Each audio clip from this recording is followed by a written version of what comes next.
সামনে নির্বাচনের আগে কোরআনের দলের বিপক্ষে বহু ইস্যু খুঁজবি, জোরে কোন কথা ঠিক কিনা? সেদিন একজন বলতে, হুজুর আপনারা 71 সালে কি করছেন হুজুর, জনগণকে ভুলে গেছে। আরে পাগলা, তোরা 2 দিনকার বাচ্চা রে। আমার যত চাচা ছিল, বাপ ছিল, দাদা ছিল, তাদেরকে আমি 71 সাল জিজ্ঞাসা করে বলতাম আপনারা কি স্বাধীনতা যুদ্ধের সময় কত বড় ছিলেন? আমার এক দাদা আমার হাতে, তুই ছোট মানুষ, তুই বুঝিস কিসের স্বাধীনতা রে? ওটা তো গন্ডগোলের বছর। আমি আমার এলাকার একটা মুরব্বীর মুখে শুনিনি যে স্বাধীনতার বছর, সবাই কয় গন্ডগোলের বছর। আসলে স্বাধীন হয়নি তো, স্বাধীনতার নামে বাংলাদেশ ভারতের অধীন হয়ে গেছে। ধরে কথা কর না কেন ভাই, স্বাধীন হচ্ছে।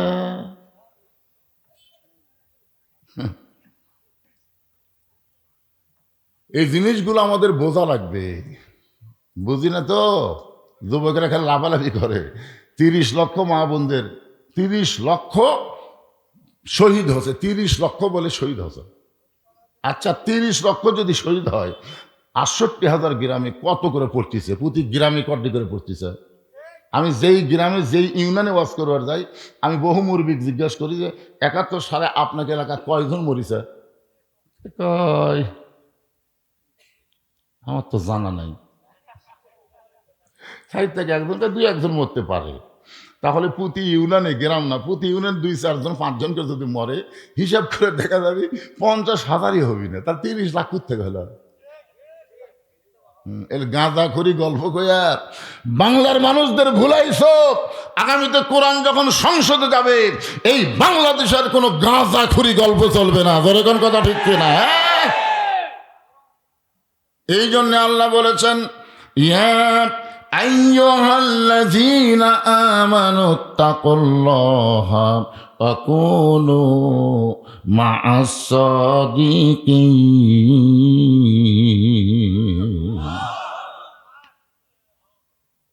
অনেক দিন হলো ইস্যু খুঁজতেছিলাম, কারণ আমি আবু জেহেল কতদিন হলো দেখতেছি কিছু লোক আমার বাড়ির দিকে যায়, আমার বাড়ি থুতা দেয়। আমি জানলাতে দেখি আমার বাড়ি থুতা দেয় আর তোর বাড়ির সালাম দেয়। কিছুদিন আমি দেখতেছি আবু জেহেল বলতেছে যে আমার বাড়ির দিকে থুতা দেয় আর তোর বাড়ির সালাম দেয়। ফের আমাকে অপমান করবে, তোকে সম্মান করবে, তোর মতো মানুষ আমার এলাকার থাকতে। আমি বাইর করার বহু চেষ্টা করতেছি, কিন্তু ইস্যু পাচ্ছি না। আজকে ইস্যু পাচ্ছি, তোকে পাগল বানায়া আমার এলাকা থেকে তাড়াবার চাই, এই কথা বলে আল্লাহ আবু জেহেল এক দৌড়ে যার বাড়ির দরজায় গেলেন, তার নাম হলো আবু বক্কর। জোরে বলেন নাম কি? আবু বক্করের দরজা দিয়ে বলেন, আবু বক্কর তোমার নবী যে পাগল হয়েছে তুমি কি জানো?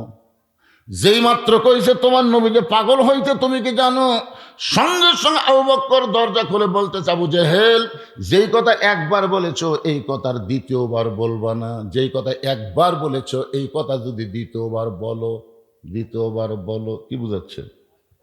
একবার বলেছে এই কথা, দ্বিতীয়বার বললে এটাতে কি ধরবি?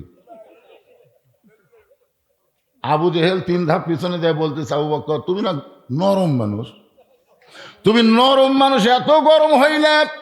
আবু বক্কর বলতেছে আল্লাহর নবীর বিরুদ্ধে কথা শোনার পরে কেউ যদি নরম ভূমিকা পালন করে তাহলে বুঝতে হবে সে আর মুসলমান নাই, সে মুনাফিক হয়ে গেছে। আমাদের বাংলাদেশে নবীর বিরুদ্ধে কথা বলে, আল্লাহর নাকি আগামাতা নেই, আল্লাহর বলে আগামাতা নেই, এইরকম কথা আবুল সরকার বলে। আর বাংলাদেশের কিছু সুশীল বুদ্ধিজীবী তারকে আবার পক্ষ নেই। আল্লাহর কোরআনের রাষ্ট্র কায়েম হলে একটা নাস্তিকও বাংলার জমিনে থাকবে না। জোরে কোন কথা ঠিক কিনা? তুই ইসলাম মানিস না, তুই থাক। তুই আল্লাহ মানিস না, তুই থাক। কিন্তু আল্লাহ ইসলাম মানিস না, আবার ইসলাম আল্লাহর বিরুদ্ধে কথা বলবি, মানিস না, থাক। বিরুদ্ধে বলার তো কোনো অধিকার নাই। জোরে কোন আছে নাকি? আবু জেহেল বলতে, আবু বক্কর তোমার নবী আমারে কইল আজকে রাত্রেবেলা বাইতুল মুকাদ্দাসে গিয়ে 2 রাকাত নামাজের ইমামতি করেছে, সেখান থেকে 7 আসমান পাড়ি দিয়ে আল্লাহর আরশে গেল। আল্লাহ নাকি তোমার নবীকে 5 ওয়াক্ত নামাজ দিল। আবু বক্কর শোনো, আমি জীবনে 2 বার বাইতুল মুকাদ্দাসে গেছি, যেখানে যাইতে লাগে 30 দিন, আসতে লাগে 30 দিন। আর তোমার নবী কইল আজকে রাত্রেবেলায় নাকি বাইতুল মুকাদ্দাসে নামাজ পড়াইছে। এখন বল আবু বক্কর এই কথাকে বিশ্বাস করা যায়? আবু বকর মুসকে হাসিতে বলেন, আবু জেহেল, এই কথা যদি আল্লাহর নবী বলে থাকে তাহলে এক বিন্দু মিথ্যা বলে নাই। আবু জেহেল কয়, আমার সকালটাই মাটি রে, আমার সকালটাই কি হলো, মাটি হয়ে গেল। আমাকে একজন বলতে, যে হুজুর আপনাকে যে সবচাইতে ওস্তাদ, তার যে ফাঁসি হবে আপনি জানেন? মানে আল্লামা সাইদি হুজুর ব্যাপারে আমাকে তিরস্কার করতেছে হাসিনার সময়, যে হুজুর সবচাইতে বড় হুজুরের যে ফাঁসি হবে আপনি জানেন? তখন আমি হাত ধরে বললাম, চলো চা খাই। চা খাবার চাই আমি বললাম, ভাই রে আমাকে 1 কাপ দাও, আর 2 কাপ দুধের চা দাও। তখন আমাকে বলে, হুজুর 2 কাপ ফ্যান। বলে, তুই আমাকে একটা ভালো খবর দিছিস, হুজুরের ফাঁসি হবে, এই জন্য খুশি হয়ে 2 কাপ। উনি যখন দুধের কাপ মুখত দিছে তখন বলতেছি, পাগলা, আল্লামা সাইদি হুজুরের ফাঁসি হবে, কিন্তু তোর যে মৃত্যু হবে, যেই কিছু মৃত্যু হবে চুন করছে। চমকা উঠলি কেন? আরে পাগলা, ফাঁসির তারিখ আছে রে, মরার কোনো তারিখ নেই। এখন কথা ঠিক কিনা? আপনারা বলেন তো ফাঁসির তারিখ নাই, যে অমুক তারিখে ফাঁসি হবে রাত 12টায়। দেখবেন ফাঁসির আগে নামাজ পড়া, রোজা করা, তৌবা করা, কান্নাকাটি করা, সব কিছু করে তারপরে ফাঁসির দড়ি যখন গলার দিবি তখন আবার কলমা শাহাদত, কলমা তাইবা পড়তে পড়তে ফাঁসি কার্যকর হবে। রাসূল বলেছেন, শেষ বাণী লা ইলাহা ইল্লাল্লাহ, ও যত বড়ই পাপী হোক আল্লাহ তার জন্য জান্নাতের দরজা খুলে দেয়। কিন্তু তুই যে মরবি, তোর মৃত্যু হবে, তুই কি কলমার গ্যারান্টি আছে? বলছে, না হুজুর। এখন বল তাহলে কোনটা ভালো? তখন চা খাইতে খেতে কই, এই দিক দিয়ে তো ফাঁসি ভালো। আমি বললাম, পাগলা, আর 1 কাপ খাই যাস। ওই দাদা বলতেছে, কার কাছে কি খবর দিলাম রে, কাম হলো না রে। যার কাছে আল্লাহর কোরআন আছে, যে রীতিমতো আল্লাহর কোরআনকে তেলাওয়াত করে, তার কাছে কোনো আজে বাজে খবর দিয়ে লাভ নাই। কারণ কোরআন হলো খবরে ওয়াহিদ, 1 নম্বর খবর। জোরে কোন কথা ঠিক কি না? অন্যায়ভাবে যাদের ফাঁসি দেওয়া হলো, আল্লাহর কোরআন বলতেছেন, ওয়ালা তাকুলু লিমান ইউকতালু ফি সাবিলিল্লাহি আমওয়াতুন বাল আহইয়াউ ওয়ালাকিন লা তাশউরুন।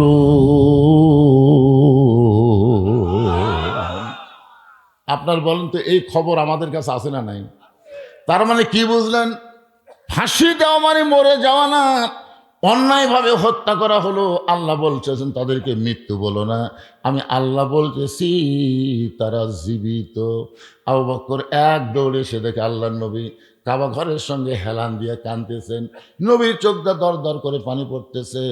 আবু বকরের হাতে একটা পাগড়ি ছিল, ওই পাগড়ি দিয়ে নবীর চোখের পানি মুছে দিয়ে বলে, ইয়া রাসূলুল্লাহ, আজকে আবার জীবনের সবচাইতে বড় খবর, আজকে আপনার জীবনের সবচাইতে বড় খবর, আপনি নাকি আল্লাহর আরশে গেছিলেন, আপনি নাকি আল্লাহর কাছে গিয়ে 5 ওয়াক্ত নামাজ পাইছেন। ওগো আল্লাহর নবী, আপনি বাইতুল মুকাদ্দাসের মধ্যে গিয়ে নামাজ পড়াইছেন, সেখান থেকে 7 আসমান পাড়ি দিয়ে আল্লাহর আরশে গেলেন। নবী গো, এই বছরে আপনার জীবনে সবচাইতে বড় কষ্ট হলো আপনার চাচা আবু তালেব দুনিয়া থেকে বিদায় নিছে। দ্বিতীয় কষ্ট হলো দরদের বিবি খাদিজা দুনিয়া থেকে চলে গেছে। আপনার তৃতীয় কষ্ট হলো তাইফের ময়দানে গিয়ে আপনি রক্তাক্ত হলেন। এত কষ্টের পরে আপনি আল্লাহর আরশে গেলেন, আল্লাহ পাক আপনাকে 5 ওয়াক্ত নামাজ দিল। আপনি কেন কাঁদতেছেন হুজুর? আপনি চোখ দিয়ে পানি বের করবেন না। রাসূল বলে, আবু বকর, এই খবর তোমাকে কে দিল? আমি যে আল্লাহর আরশে গেলাম, বাইতুল মুকাদ্দাসে নামাজ পড়ালাম, এই খবর তোমাকে কে দিল? আবু বকর বলে, রাসূলুল্লাহ, এই খবর সকালবেলা আবু জেহেল আমাকে দিছে। রাসূল বলে, তোমার কি বিশ্বাস হয়? আবু বকর বলে, সাদ্দাকতে ইয়া রাসূলুল্লাহ, 1 বিন্দু মিথ্যা নয়। সঙ্গে সঙ্গে নবী আবু বকরকে বুকের মধ্যে চেপে ধরল, আবু বকর রে, আবু জেহেল যখন আমাকে পাগল বলে চলে গেছে তখন থেকে আমার কলিজায় বড় কষ্ট, কিন্তু তুমি যখন সাদ্দাকতা বলেছো আমার আর কোনো কষ্ট নাই। আল্লাহ বলে, হাবিব, যে আবু বকর সাদ্দাকতা বলে আপনার অন্তরের কষ্ট দূর করে দিল, আমি আল্লাহ পুরস্কার হিসাবে তাকে সিদ্দিক ডিগ্রি দিয়া দিলাম। চারিদিক থেকে সাহাবীরা আসা শুরু হয়ে গেল। এসে বলতেছি, ইয়া রাসূলুল্লাহ, আপনি নাকি বাইতুল মুকাদ্দাসে নামাজ পড়াছেন, আপনি নাকি 7 আসমান পাড়ি দিয়ে আল্লাহর কাছে গেছেন, আল্লাহ পাক নাকি আপনাকে নামাজ দিছে। আল্লাহ রাসূল বললেন, তাহলে তোমরা সবাই বসো। সমস্ত সাহাবী যখন বসে গেছে, আল্লাহ নবী তখন 5 ওয়াক্ত নামাজ, ফাসাল লিলি রব্বিকা, হাউজে কাউসার পাওয়া গেলে 1 নম্বর হলো নামাজ। সর্বসাকুল্যে নামাজ কয় ওয়াক্ত? শোনেন, কয় ওয়াক্ত? 24 ঘন্টার মধ্যে 5টা সময় আল্লাহর পছন্দ, আর সেই 5 সময়ে আল্লাহ 5 ওয়াক্ত নামাজ আমাদের উপরে ফরজ করছেন। সর্বসাকুল্যে দিন রাতে কয় ঘন্টা? কথা কন না কেন, কয় ঘন্টা? এই 24 ঘন্টার মধ্যে 5টা সময় আল্লাহর পছন্দ। সূর্য উদয় হওয়ার আগে আল্লাহর 2 রাকাত ফরজ নামাজ, সে নামাজকে বলা হয় ফজরের নামাজ। আসলে আল্লাহ সর্বসাকুল্যে 17 রাকাত নামাজ নবীকে দিচ্ছেন। কয় রাকাত? 17 রাকাত। এটা কিন্তু আল্লাহর দেওয়া নামাজ, খুব খেয়াল করবেন। এর মধ্যে কিন্তু জুম্মা নাই। এই যুবকের, এই 5 ওয়াক্ত বাদ দেখালে জুম্মা মারো, এই জুম্মা কিন্তু এই 17-এর মধ্যে নাই। জুম্মা হচ্ছে দুনিয়ার নামাজ, আর 17 হচ্ছে আরশের নামাজ। জোরে কেন সুবহানাল্লাহ। আজকে যেই নামাজগুলার ওয়াজ করা হবে, এই নামাজগুলো হচ্ছে আরশের নামাজ। জোরে কোন, কোন জায়গার নামাজ? এই জুম্মা পাটি মসজিদ দোতলা করতেছে, কেউ দোতলা খান, বলে হুজুর এত মুসল্লি হয়, জায়গা হয় না। এত মুসল্লি হয় হুজুর, একতলা টাঁটে না, দোতলা করতেছি। তো দোতলায় যখন করতেছে, ফজরের খবর কি? তখন বলতেছে ফজরের খবর 5 জনের উপর হয় না। জোহরের খবর কি? কয় কাজ কামের দিন আসে না। আসরের খবর কি? কয় বাজারত গেছে। মাগরিবের খবর কি? কয় বাজার করে এসে হিসাব করতেছে। এশার খবর কি? কয় হুজুর শরীর ভালো থাকলে ওই মানে কি ফজরও যায় সব। তোমাকে মসজিদের মধ্যে কয় কাতার? হচ্ছে কমপক্ষে 6 কাতার। তো 6 কাতারের 1 কাতারই হয় না, তাহলে দোতলা করবো কেন? তখন একজন সেক্রেটারি বলতেছে হুজুর ওই যে জুম্মার দিনের সবার শেষে এসে আগে যায়, ওই শালাকের জন্য দোতলা। এরা কিন্তু মুসল্লি না, এরা কি? আল্লাহ কোরআনে বলেন ফাওয়াইলুল লিল মুসাল্লিন আল্লাযীনা হুম আন সালাতিহিম সাহুন আল্লাযীনা হুম ইরাউন ওয়া ইয়ামনাউনাল মাউন। যারা জুমার নামাজ পড়ো বাজার, মন খারাপ করো না, আগে 5 ওয়াক্ত ওয়াজ শোনো। জুমার নামাজের কথা অবশ্যই আমি বলবো, কারণ সেই নামাজ সম্পর্কে আল্লাহ বলেছেন ইযা নুদিয়া লিস-সালাতি মিন ইয়াউমিল জুমআ ফাসআউ ইলা যিকরিল্লাহ। এখানে জুমার নামাজের কথা আছে না আজানের কথা? খুব খেয়াল করে শোনেননি। ইযা নুদিয়া লিস-সালাতি মিন ইয়াউমিল জুমআ ফাসআউ ইলা যিকরিল্লাহ। জুমার নামাজের আজান যখন দিবে, আজান শোনার সঙ্গে সঙ্গেই তোমাদেরকে একটু দৌড়ানোর মতন জোরে হেঁটে মসজিদে যাওয়া লাগবে। হুকুম কার? তাহলে আপনাদের সবার শেষে আসলেন, কি খবর? নিয়ত করছে আল্লাহ আল্লাহ, আর বইয়ের বেড়া তো বাচ্চা হয়েছে, যদি পুত্র সন্তান হয় পীর সাহেবকে একসঙ্গে ভাত খিলাবো। আল্লাহ একটা কন্যা সন্তান দিচ্ছে। পরের বছর আবার যখন বইয়ের পেটে বাচ্চা আইছে, নিয়ত করছে আল্লাহ এবার যদি একটা পুত্র সন্তান হয় ইমামকে একসঙ্গে ভাত খিলাবো। সেইবারও আল্লাহ একটা কন্যা দিছে, আবার চান্স দিছে আমার মতন। আমি কিন্তু 2 মেয়ে বিয়ে দেওয়ার পরে লাস্টে আর একটা চান্স দিছি। আমার ছোট মেয়ে কেবল ক্লাস 6-এ পড়ে, আর বড়গুলার বিয়ে হয়ে গেছে, বুঝলেন? তো পরের বার আবার যখন বইয়ের পেটে বাচ্চা আইছে, রাগ করে বলতেছে আল্লাহ এবার যদি একটা পুত্র সন্তান দাও তাহলে শয়তানকে একসঙ্গে ভাত খিলাবো। মানে জানে যে দিবি না, এই মনে করে নিয়ত করছে, কিন্তু আল্লাহ একটা পুত্র দিছে। এখন বাপের সাথে মায়ের কিন্তু চিন্তা বেশি, মায়ের চিন্তা বেশি। বাচ্চা কোলত নিয়ে বলতেছে দিয়ে আল্লাহ বোঝে মন কাইলা নিতে কতক্ষণ। তুমি মান্নত করছো, মান্নত পুরা করো। স্বামী পাওয়া যায়, পীর পাওয়া যায়, ইমাম পাওয়া যায়, শয়তান কোথায় পাই? কোথায় পাবাতে নিয়ত করলে কেন? কোথায় পাবাতে নিয়ত করলে কেন? যতক্ষণ শয়তান দাওয়াত না দিবে তোমার বাড়ির ভাত নেই। প্রধানমন্ত্রী খেপে গেলে প্রেসিডেন্টের যাওয়া হয়। ওই মন খারাপ করে রাস্তা ঘুরতেছে, একজন বলে ভাই মন খারাপ কেন? বেটা হয়েছে। তো বেটা হলে তো খুশি হওয়ার কথা। বলে নিয়ত করছি শয়তানকে একসঙ্গে ভাত খেলাবো। শয়তান কোথায় পাই? লোকটা বলতে শয়তান যদি পাওয়ার চাও তাহলে 8 রশিদ যাও। কারণ আমার বাবা মাঝে মধ্যে চোখ বন্ধ করে, মাঝে মধ্যে চোখ বন্ধ করতে থাকে। এরা তো দুনিয়ার সুদ ঘুষ এগুলা কিছুই দেখে না, বুঝলেন? দুনিয়াতে কি হচ্ছে এগুলা দেখে না, খালি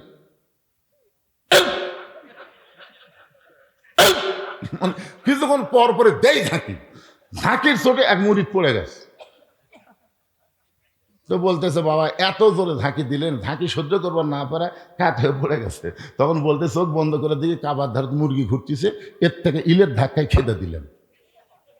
তখন হাই রে বাবা, কুটি বাবার কুটি কাবারে।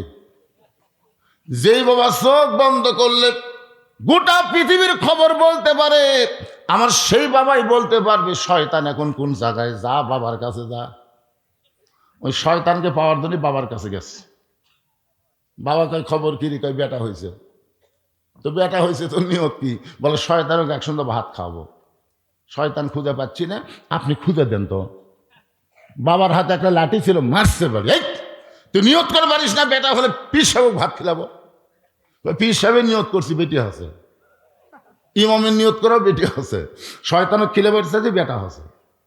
ওই বাড়ি খায়া মন খারাপ করে আসতেছে, রাস্তার মধ্যে হুজুরের সাথে ইমামের সাথে দেখা। ইমাম বলে, কি বাবার মন খারাপ কেন? বলে, বেটা হয়েছে। তো বেটা হওয়া তো ভালো, আলহামদুলিল্লাহ। শয়তানকে ভাত খাওয়ানো নিয়ত করছি। কোথায় গেছিল? কয়, বাবার কাছে গেছিলাম, পিটন দিছে। ইমাম সাহেব বলতেছে, বাবা কাবা কিছুই লাগবি না, লাগাতার 3 জুম্মা তুমি খালি মসজিদের শেষ কাতারে নামাজ পড়বে। তুমি খেয়াল করে দেখবে সবার শেষে কে আসলো আর সবার আগে কে গেল। একই ব্যক্তি যদি 3 দিন এই আমল করে, সে মানবরূপী শয়তান, তাকে এক সুন্দর খাওয়ালেই তোমার মান্যত পুরা হবে। যাও, তুমি খালি খেয়াল করে দেখবে লাগাতার কয় জুম্মা? 3 জুম্মা। সবার শেষে কে আসলো, সবার আগে কে গেল। একই ব্যক্তি যদি এই আমল 3 জুম্মা করে, তাহলে এই মানুষ রূপী শয়তান, ওকে এক সন্ধ্যা খাওয়ালেই তোমার মান্যত পুরা হবে। আপনারা বলেন তো, মানুষের মধ্যে শয়তান আছে না নাই? সূরা নাস পড়েন, সবাই বলেন, কুল আউযু বিরাব্বিন নাস, মালিকিন নাস, ইলাহিন নাস, মিন শাররিল ওয়াসওয়াসিল খান্নাস, আল্লাযীনা ইউওয়াসবিসু ফি সুদুরিন নাস মিনাল জিন্নাতি ওয়ান নাস। এখন 5 ওয়াক্ত নামাজের কথা হবে, জুমার নামাজের কথা আসতেছি। কি মন খারাপ করতেছেন? 5 ওয়াক্ত সূর্য উদয়ের আগে যেই নামাজটা আমরা পড়ি 2 রাকাত জামাতের সঙ্গে, সেই নামাজ হলো ফজরের নামাজ। আল্লাহ রাসূল বলেছেন, ফজর এবং এশা কেউ যদি বাড়িতে নামাজ পড়ে তাহলে সে মুনাফিকি অর্জন করবে। এই 2 ওয়াক্ত নামাজ বাড়িতে পড়া চলবে না, এটা জামাতের সঙ্গে আদায় করা লাগবে। সূর্য যখন পশ্চিম দিকে হেলে যাবে, এমন সময় 4 রাকাত নামাজ জামাতের সঙ্গে আদায় করা লাগবে। এই নামাজ হলো জোহরের 4 রাকাত ফরজ নামাজ। সূর্যের পাওয়ার যখন কমে যাবে, এমন সময় 4 রাকাত নামাজ জামাতের সঙ্গে আদায় করা লাগবে।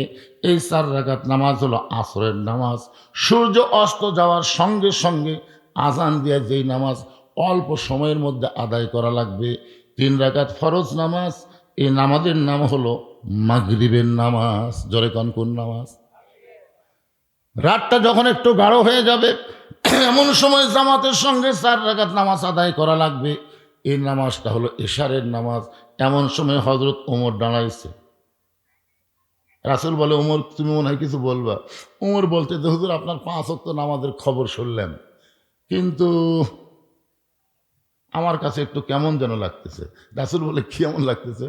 বলে, ফজরের ফরজ 2 রাকাত জোড় আছে, জোহর 4 রাকাত জোড়, আসর 4 রাকাত জোড়, এশা 4 রাকাত জোড়, কিন্তু মাগরিব এই 3 রাকাত বেজোড় কেন? আর 5 ওয়াক্ত নামাজের ফজরে আজান দেওয়ার 8 ঘন্টা পর ফজরের নামাজ হয়, জোহরে আজান দেওয়ার 15 মিনিট পরে জোহরের নামাজ হয়, আসরে আজান দেওয়ার 15 মিনিট পরে আসর হয়, এশার আজান দেওয়ার 15 মিনিট পরে এশা হয়। কিন্তু মাগরিবের আজান দিলে 15 মিনিট পরে মসজিদে এসে দেখে মসজিদ ফাঁকা, কেউ নেই। তো মাগরিবের আজানের সাথে সাথে কেন মাগরিব পড়া লাগবে আর 3 রাকাত কেন হলো, এটা একটু আমার জানবার বিষয়। আপনাকে কি জানবার মন চায়? সঙ্গে সঙ্গে আল্লাহ নবী বলেন, ওমর এই মাগরিবের 3 রাকাত ফরজ নামাজ যখন আল্লাহ আমাকে দিচ্ছেন, এমন সময় আল্লাহ বলেন, হাবিব আপনার উম্মতেরা মাগরিবে 3 রাকাত নামাজ জামাতের সঙ্গে আদায় করলে আমি আল্লাহ কেমন খুশি হব আপনি কি শুনবেন না? রাসূল বলে, আল্লাহ আমি শুনতে চাই। তাহলে আপনার উপর যেই কিতাব নাজিল করেছি ওই কোরআনের মধ্যে একজন নবীকে আমি আলোচনা করেছি, যেই নবীর নাম হলো ইয়াকুব নবী। ধরে বলেন নাম কি? যারা যুবকেরা আছে আমার সঙ্গে একটু গুনগুন করে বলো, ইয়াকুব নবী বাস করিতেন কেনানে, সবার চাইতে ভালোবাসতেন ইউসুফকে। ইয়াকুব নবী একদিন নির্জনে আল্লাহর কাছে কাঁদতেছে। ইয়াকুব নবী এই মাগরিবের 3 রাকাত কেন একটু মনোযোগ দিয়ে শুনবেন। নির্জনে কার কাছে কাঁদতেছে? কান্দার বিষয় হলো, আল্লাহ আপনি আমাকে 12টা সন্তান দিয়েছেন, কিন্তু 2টা সন্তান এত ভালো আর এই 10টা এত খারাপ কেন হলো? সন্তান খারাপ হলে বাপের কষ্ট আছে না নাই? কথা কোন আছে না নাই? একজনের ছেলে নামাজ পড়ে আর আপনার ছেলে সারাদিন টুটু কোম্পানির ম্যানেজার, তাহলে আইডিয়ার মতন ঘুরতেইছে, আপনার খারাপ লাগে না? জোরে কেন খারাপ লাগে না? তাহলে আমার 2টা সন্তান এত ভালো, কিন্তু এই 10টা এত খারাপ কেন হলো? আল্লাহ বলে, ইয়াকুব তোমার বউ কয়টা? ইয়াকুব বলতেছে, আল্লাহ আমার বউ হলো 2টা। ইয়াকুব নবীর বউ কয়টা? আল্লাহ রাসূল বললেন, তোমার যে বউ ভালো সে বউয়ের পেট থেকে যে 2 সন্তান হয়েছে বনিয়ামিন ইউসুফ, এই জন্যে তোমার এই 2 সন্তান ভালো। আর তোমার যে বউ খারাপ, এই বউয়ের পেট থেকে যে 10টা সন্তান হয়েছে এই 10টা সন্তানই খারাপ। এখান থেকে প্রমাণ পাওয়া গেল, বাবা যতই ভালো হোক সন্তান ভালো হবে না। সন্তান ভালো হবার গেলে মা ভালো হওয়া লাগবে। কে ভালো হওয়া লাগবে? আপনাকে পর্দার ব্যবস্থা আছে, পর্দার মধ্যে মায়েরা আছে না নাই? জোরে কোন আছে না নাই? আচ্ছা, আপনাকে এলাকায় সত্যি করে বলবেন, আপনাকে এলাকার কি মেয়েরা মাথার চুল বেচায়?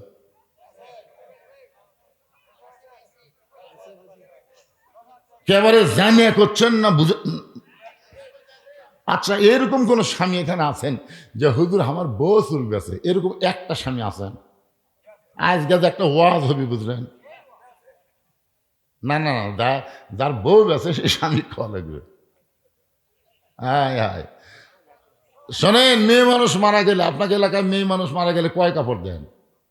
5টা কাপড় দেন না? আপনারা বলেন তো, পুরুষের 3টা, মেয়েদের 5টা। পুরুষের মতোই কিন্তু মেয়েদেরকে 3 কাপড় দেওয়া হয়, কিন্তু আলাদা 2 কাপড় 2টা জায়গার জন্য সেট করা হয়। একটা হলো সিনা বাঁধ আর একটা হলো মাথা বাঁধ। এখন চিন্তা করেন, যে মেয়েটার মাথা মরার পরে বান্ধা দেওয়া হলো, সেই মেয়েটা জীবিত অবস্থায় মাথার চুল বেচা খেল, এই মেয়েটার রেজাল্ট কি? এই মায়েরা যারা বসে আছেন একটু মনোযোগ দিয়ে শোনেন। তাও চুল কিভাবে বেচে জানেন? 1 টাকা এইদিকে দেয়, এইদিকে চুল দেয়। 1 টাকার সমান চুল হলে 200 টাকা। হাই রে চুলের দাম রে! এই যে 10,000 টাকা, এই সবও জানে 10,000 টাকা কেজি। সামান্য একটু চুল কম আছে, এখন ফেরওয়ালা বলতেছে, ভাবি 1 টাকার সমান হতে আর সামান্য লাগবে। তো বলতেছে, ভাই রে সারা সপ্তাহ তো আমি ছিঁড়েছি রে। মানে আপনি যে প্যারাশুট তেল কিনা দিয়েছেন, 2 তেল কিনা দিয়েছেন, ওটা গেলে গেলে হাওয়া, লাভ নেই। সারা সপ্তাহ ছিঁড়িছে, ছিঁড়া তো এই হলো। ভাবি আর সামান্য। তখন ঘরের মধ্যে দেখো, একটু ধৈর্য ধরো ভাই, আসতেছি। ঘরের মধ্যে যে মুড়া চিরুনি দিয়ে, বুঝলেন, কেন চুলের মই দেয়। হায় চুল ছিঁড়ে আনে, বলতেছে ভাই এখন দেখেন তো হইতে না। তখন চুল এই ফেরওয়ালাকে লাড়া ছেড়ে পল্লার উপর দিয়ে বলতেছে, ভাবি একটু কম আছে, অসুবিধা নেই, আগামী সপ্তাহ ধরে দিবেন। এখন আপনার বলেন, আপনার বইয়ের চুল যদি একটা ফেরওয়ালা লাড়া ছেড়ে কিনে, আপনার সে বইয়ের খবর কি? একটু মনোযোগ দিয়ে শুনবেন। বাবায় আনন্দে মাতিয়া সাগরে ভাসাইয়া সেই যে চইলা যায় খবর লয় না। মাজন ধরিয়া উদরে কতই যতন করে, 10 মাস পরে পায় প্রসবের বেদনা। এমন দরদি ভবে কেউ হবে না আমার মা গো। একেবারে রক্ত মাখা জামা ওই 10 জন ইয়াকুব নবীর কাছে নিয়ে আসছে। মাগরিবের 3 রাকাত নামাজের কথা বলতেছে, একটু মনোযোগ দেন। রক্ত মাখা জামা নিয়ে যাচ্ছে। এসে বলতেছে, বাবা বহু চেষ্টা করছি, ইউসুফকে বাঘের হাত থেকে বাঁচাবার পারিনি, কিন্তু জামা বাঁচাছি। কি বাঁচাছা? ইয়াকুব নবী তাকায় দেখে জামা খালি রক্তে মাখা, কিন্তু বাঘ যে ধরিছে তার কোনো চিহ্নই নেই। আপনি ইউসুফকে ধরার আগে ইউসুফকে জামা খুলে ধরিছে না জামা সহ ধরছে? তো জামাত রক্ত মাখা আছে, কিন্তু ছেঁড়া নেই, কিছু নেই। ইয়াকুব নবী বুঝবার পারলেন এই 10 জন সন্তান ইউসুফের ব্যাপারে ষড়যন্ত্র করতেছে। তিনি ঘরের মধ্যে জামা নিয়ে গিয়ে আল্লাহর কাছে 2 হাত তুলে বললেন, আল্লাহ, আমার ইউসুফ যেখানে আছে তুমি তাকে হেফাজত করো। আপনার বলেন তো, বাবার দোয়া সন্তানের ব্যাপারে আল্লাহ কবুল করে কি করে না? আমি কিন্তু বাবার কথা বলেছি। এখানে আবার অনেকে দয়াল বাবা চিন্তা করবেন না, কেন আমাদের বাংলাদেশে নিজের বাবার চাইতে দয়াল বাবাকে অনেকে বেশি ভালোবাসে। ধরে কোন কথা ঠিক কে না? আমার দয়াল বাবা কলা খাবা, এরকম গান আছে না নাই? আর একজন বক্তা আছে, ওর কাছে খালি বাবার ফ্যাক্টরি। এরকম একটা বাবা আমাদের বাংলাদেশ এক বক্তা নাই, দয়াল বাবা, কেবলা বাবা, এ বাবা, শালি বাবা, এ বাবা, খালি বাবার বাবা। শোনেন, 3টা বিষয়ে 3 জন বাবাকে আপনারা খুব মজবুত করে রাখবেন। একটা হলো আদি পিতা আদম আলাইসাল্লাম, একটা হলো জাতির পিতা ইব্রাহিম আলাইসাল্লাম, আর একটা জন্ম দেওয়া বাবা। এই 3টা বাবা 2 করা যাবে না। কেউ যদি বলে আমার জাতির পিতা 2টা, বুঝবেন ওর জাতির মধ্যে ভেজাল আছে। আদি পিতা 2টা বলা যাবে না, 2 বাপে জন্ম দিছে এটাও বলা যাবে। ইয়াকুব নবী আল্লাহর কাছে ফরিয়াদ করলেন, আল্লাহ দোয়া কবুল করলেন। ইউসুফকে কূপের মধ্যে ফেলে দিয়েছে। বণিকেরা যাওয়ার সময় পানি তৃষ্ণা লাগলো, ওই কূপের মধ্যে গিয়ে দেখে পানির উপর একটা পূর্ণিমার চাঁদের মতন সন্তান আছে। ওই সন্তানকে তুলে সবাই বলে আমি নিব, আমি নিব। বণিকের সর্দার বলে তাহলে টুকরা টুকরা করে নেওয়া লাগবে। বলে টুকরা টুকরা না, একে বিক্রি করে যেই টাকা হবে সেই টাকা আমরা ভাগ করে নেব। এখন ইউসুফ ছোট্ট মানুষকে বাজারে বিক্রি করতে নিয়ে যায়। 2 জন খরিদ্দার বাজারের মধ্যে ঘুরতেছে। ওই সময় মানুষ বেচা কেনা হইতো। ইউসুফের দিকে তাকায় জোলাইখা পাগলি হয়ে বলতে, স্বামী গো, এই যে ফুটফুটে সন্তানকে আমি গ্রহণ করতে চাই, এই সন্তানকে আমি গ্রহণ করতে চাই। বণিকের সর্দার মনে মনে চিন্তা করে, মেয়ে মানুষ যখন কোনো জিনিস পছন্দ করবে তার দাম বেশি চাইলে কোনো সমস্যা। আপনি বগলে যদি জয়পুরহাট যান, আপনি ঠকিছেন। আপনি বগলে কাপড় কিনবার যাবেন, একেবারে 600 টাকা কাপড়ের দাম 1200 টাকা চাবি। আর এরকম কাপড় বাড়ি করে ভাবি এইটা আমার মানবি, ভাবি আরে হায়। এই জন্যে মেয়ে মানুষ কোনো জিনিস পছন্দ করলে দাম বেড়ে যায়। যখনই বণিকের সর্দার বুঝবার পারছি ইউসুফরে পছন্দ করছে একজন নারী, তার নাম হলো জোলাইখা। জোরেকার নাম কি? 1 লক্ষ স্বর্ণ মুদ্রা। আজিজ মিশর বলে কি এত কি এর দাম হয়? জোলাইখা বলতেছে, বহু বছর সংসার করলাম, এখন পর্যন্ত সন্তান দিবার পারলা না। একটা সন্তান কিনবার চাই, এখানে তোমার টাকা বাজলো কোন জায়গায়? 1 লক্ষ স্বর্ণ মুদ্রা দিয়া ইউসুফকে জোলাইখা কিনে নিয়ে বাড়িতে যায়। নিজের সন্তানের মতন তাকে লালন পালন করে, নিজের সন্তানের মতোই লালন পালন করে। কিন্তু এক সময় ইউসুফ বড় হচ্ছে। সুবহানাল্লাহ খান। আচ্ছা বলেন, একটা পুরুষ মানুষ একটা ছেলে বড় হলে, একটা বালক যদি, একটা ছেলে যদি বালক হয়, তার মধ্যে কিছু সিমটম দেখা যায় না? কথা কানা যায় না? আমরা তো অনেক সময় না বালক হয়ে থাকতে চাই। খুব খেয়াল করবেন, একটু পুরুষ হচ্ছে পুরুষ। এই জন্য আল্লাহ রাসূল বলেছেন, দাড়িমোচ যতদিন বাচ্চাদের না উঠবে, সেই বাচ্চা যদি পর পুরুষ হয়, দুলা ভাইয়ের সাথেও শালা থাকা যাবি না। আমার কথা কি বুঝতে পারলেন? দাড়িমোচ যতক্ষণ না উঠবে ততক্ষণ মেয়া মেয়া লাগে। যখন কি লাগে? মেয়ার মতন লাগে। ভাইজান আপনি সামনে বসে তার মন খারাপ করেন না, অসুবিধা নাই। একটা পুরুষ মানুষের একটা ঢপ আছে তো, একটা চেয়ারে নাই? এ যখন আছে না নাই? কথা কর না। ইউসুফের দাড়িমোচ গজাইছে, যেই পুরুষের মতন ইউসুফের চেহারা হয়েছে, এমন সময় জোলাইখা ইউসুফের দিকে তাকাই, মিন শাররিল ওয়াসওয়াসিল খান্নাস, ভিতরে শয়তান বলতেছে, জোলাইখা তোর আজিজ মিশর বুড়া হয়ে গেছে, কি টকবগা যুবক। ও জোলাইখা, ইউসুফ তো তোর নিজের কেউ না, আজ থেকে নিজের করে নাও ভালোবেসে। জুলাইখা ইউসুফের চেহারা দিকে প্রেমে পড়ে যেই মাত্র ইউসুফের গায়ে হাত দেয়, সঙ্গে সঙ্গে ইউসুফ বলতেছে হারাম হারাম। জুলাইখা চমকে গেছে, কিসের হারাম? ইউসুফ বলতেছে এভাবে আমার গায়ে হাত দিবেন না। এতদিন আপনি আমাকে লাড়াচাড়া করেছেন, তখন আপনার শরীরের মধ্যে কোনো গরম পাই নাই, কিন্তু আজকে কিভাবে আপনি আমার গায়ে হাত দিলেন? আমার দেহে কেন গরম লাগতেছে? কুল্লু নাবিউন মাসুম আইন, আল্লাহ প্রত্যেকটা নবীকে বেগুনা মানায় দিছে। ধরে কেন সুবহানাল্লাহ। জুলাইখা চিন্তা করে দেখে সোজা আঙ্গুলে ঘি উঠবে না, আঙ্গুল বাঁকা করা লাগবে। আঙ্গুল বাঁকা করার জন্য জুলাইখা ইউসুফকে নিয়ে গেলেন নির্জন ঘরে, 10টা দরজায় তালা দিয়া একেবারে নির্জন ঘরে নিয়ে গিয়ে বলে, ইউসুফ রে, এখন তুমি কি করবা? লক্ষ্য করে দেখো, তুমি আর আমি ছাড়া কেউ নাই, আমার মনের বাসনা পুরা করা লাগবে। ইউসুফ চোখের পানি বের করে বলতেছেন, ইন্নী আখাফুল্লাহ, আমি আল্লাহকে ভয় করি। আমি কাকে ভয় করি? জুলাইখা বলতেছে এখানে কেউ নাই, তুমি আর আমি, তুমি আর আমি, কেউ নাই। ইউসুফ বলতেছে কেউ না থাকলেও আমার আল্লাহ সব দেখবে। এই কথা বলে ইউসুফ যখন পালাবার চায়, জুলাইখা চিন্তা করতেছে যতই পালাবার চাও, দরজার তালা মারছি, চাবি আছে আমার হাতে। নাসরুম মিনাল্লাহি ওয়া ফাতহুন করিব ওয়াবাশশিরিল মুমিনিন। প্রত্যেকটা দরজার তালা খুলে গেল, সমস্ত দরজার তালা খুলে ইউসুফ যখন শেষ দরজার তালায়, এমন সময় জুলাইখা রাগিনী ভাগিনী হয়ে ইউসুফের জামার পিছন দিকে এভাবে খামচে ধরছে। তালা দিয়ে আটকান গেল না, তারপরে চলে যাবে, যাবার দিব না। জামা যখন খামচে ধরছে, যার কোলে যায় আল্লাহর ভয়, তার কি কোনো জামার মহব্বত হয়? ইউসুফ যখন পালায় গেছে, এমন সময় জুলাইখা মাথার চুলগুলো এলোমেলো করে বিচারকের কার্যালয়ে রাজদরবারে এলোমেলো চুল করে বলতেছে, ও বিচারক মণ্ডলী, যাকে সন্তানের মতন লালন পালন করলাম, সে ইউসুফ আমার ইজ্জত নষ্ট করবার চাই।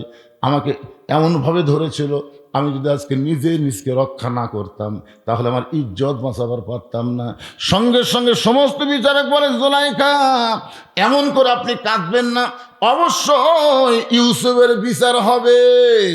আপনারা বলেন তো, জুলাইখা অভিযোগ করেছে, কিন্তু বিচারকরা বলতেছে অবশ্যই বিচার হবে। এখানে তদন্তের দরকার আছে না নাই? তদন্ত ছাড়াই বিচার। আমি সংক্ষেপে বলতেছি, মাগরিবের 3 রাকাত নামাজ আমরা কেমনে পাইলাম ভাইজান? এই নামাজ পড়লে আমাদের লাভটা কি? এই নামাজটা এরকম ব্যতিক্রম হলো কেন? ফজর 2 রাকাত হলো জোর, জোহর 4 রাকাত জোর, আসর 4 রাকাত জোর, এশা 4 রাকাত জোর, কিন্তু মাগরিবের অল্প সময়ের মধ্যে গল্প করা লাগবে। এই 3 রাকাত বেজোর, এটা কেন পড়লে লাভটাকে, এটা বোঝানোর জন্য বলতেছি। এখন পরের দিন বিচার হচ্ছে, সংক্ষিপ্ত ভাই বলতেছি, বিচার হাজার হাজার মানুষ আছে বিচার দেখার জন্যে। জুলাইখা তাকে ছোট্ট থেকে লালন পালন করছে, সেই ইউসুফ নাকি হায় রে, নিজের মায়ের মতন জুলাইখার ইজ্জত নষ্ট করবার চাচ্ছে। এই নিমক হারামের ঢপটা কেমন? সবাই দেখতে এসে দেখে ইউসুফ দাঁড়িয়ে আছে, ইউসুফের চেহারার দিকে তাকায় দেখে এই মানুষটা এত সুন্দর মানুষ, কোনোদিন মানুষ নির্যাতন করতে পারে না, কোনোদিন বাড়ি ঘর পোড়াই দিবার পারবে না, কোনোদিন ইজ্জত নষ্ট করবে না, অপরের সম্পদ নেবে না। আল্লামা সাইদি হুজুরকে 50 বছর মানুষ বাংলাদেশের প্রত্যেকটা তাফসির জগতে দেখেছে।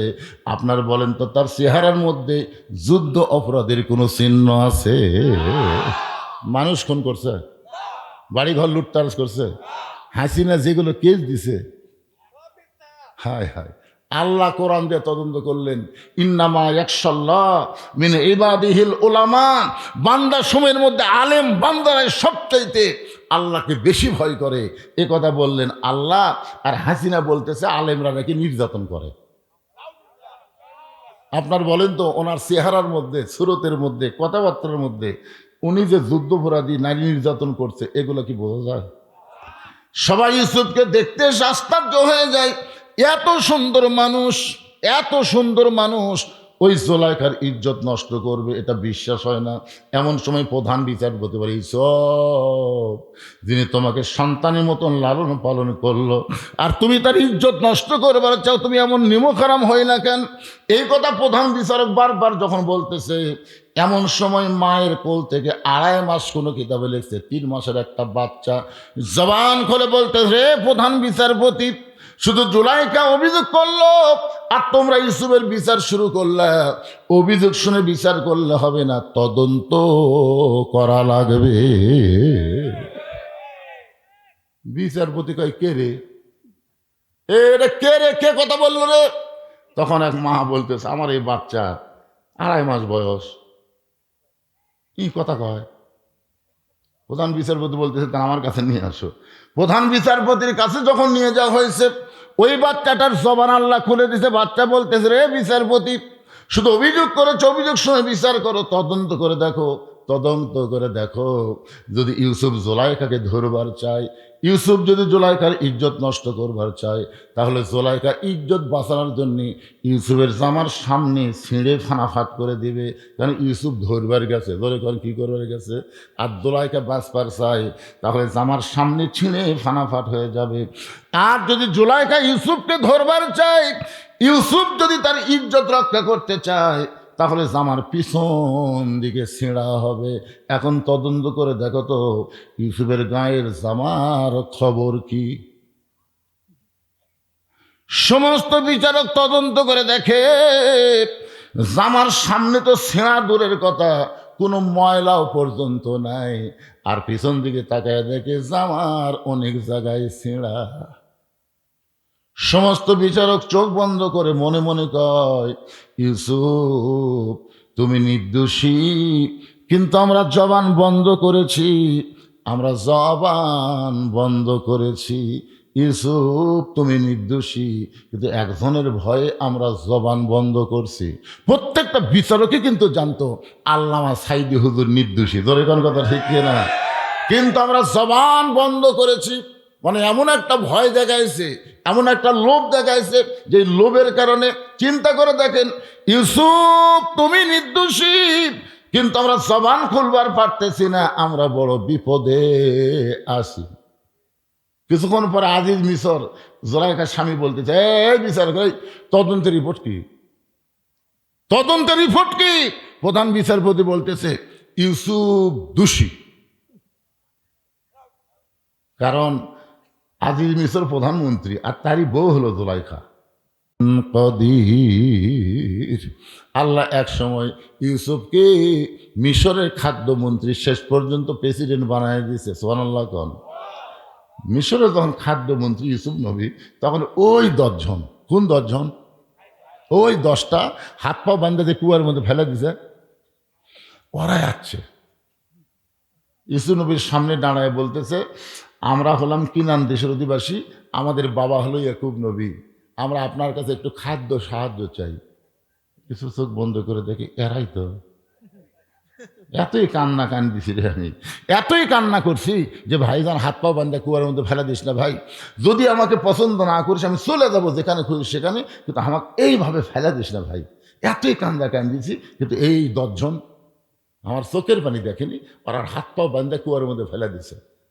মন বলতেছে লাগা লাগা, তোর এখন হাতত ক্ষমতা আছে, এই 10টাকে লাগা। আর ইমান বলতেছে মাফ করে দে, মাফ করে দে। কেন ওরা যদি কুয়ার মধ্যে না ফেলাতো, তাহলে আজকে তোকে এই জায়গা কে নিয়ে আইসে? চিন্তা করে দেখেন, একটা সূত্র লাগবে তো। আপনার বুঝতেছেন না ভাইজান? একটু মনোযোগ দিয়ে শোনেন, তাহলে বুঝতে পারবেন। এখন বিয়ার রাতি, বইয়ের ওপর স্বামীর সন্দেহ আছে, বিয়ার বাসর রাতি। তো এখন স্বামী ঘর থেকে বার হয়েছে, তো বাপ মাও কয় কে রে নতুন বউ ঘর থেকে বার হলি কেন? তখন ছেলে বলতেছে আব্বা আমার বউ সন্দেহ হয়। কি সন্দেহ? বিয়ার আগে প্রেম করছে। তোর বাপ কয় তুই কি দেখছু? কয় দেখিনি। তো সন্দেহ করিস কে? এরা যুদ্ধপরাধী, এরা মানুষ খুন করছে। কখন করছে? স্বাধীনতার আগে। বাপ মা কয় পাগল, বউ লিয়ে করে রাখা, আর যেন প্রেম না করে তুই খেয়াল করবো। তখন বাপের ঝাঁকিতে ওই বউ লিয়ে করে খাচ্ছে, খাতে খাতে বাচ্চা কাচ্চা হয়ে গেছে, নাতি নুত্তর হয়ে গেছে, বুঝছেন? 42 বছর পর, যখন কয় বছর পর, 42 বছর পর ওই পুরানো ব্যারাম আবার মাথা চাড়া দিছে। ওই পুরানো ব্যারাম স্বাধীনতার সময় কিন্তু শেখ মুজিবুর রহমান সব মাফ করে দিছে, যখন কথা কন না কেন, কিন্তু এই হাসিনা এসে 42 বছর পর আবার এই পুরানো ব্যারাম মাথা চাড়া দিচ্ছে। তো এখন স্বামী বউ বলতেছে তোমাকে তালাক দেবো, বউ বলতেছে আমার দোষ কি? বলে দোষ হলো বিয়ার আগে প্রেম করছি। এই বিয়ার আগে প্রেম করছি, বাসর ঘরে তালাক দেবেন এতদিন পর কেন? আজকে বাংলাদেশে যারা বিশৃঙ্খলা করতে চায় তারাই বলে এরা যুদ্ধপরাধী, এরা রাজাকার। আসলে কথা কিন্তু সত্য না। বাংলাদেশকে ভারতের তলাবিহীন ঝুড়ি বানায় ভারতের করজ রাজ্য বানাবার চাই। জোরে কোন কথা ঠিক কিনা ভাই?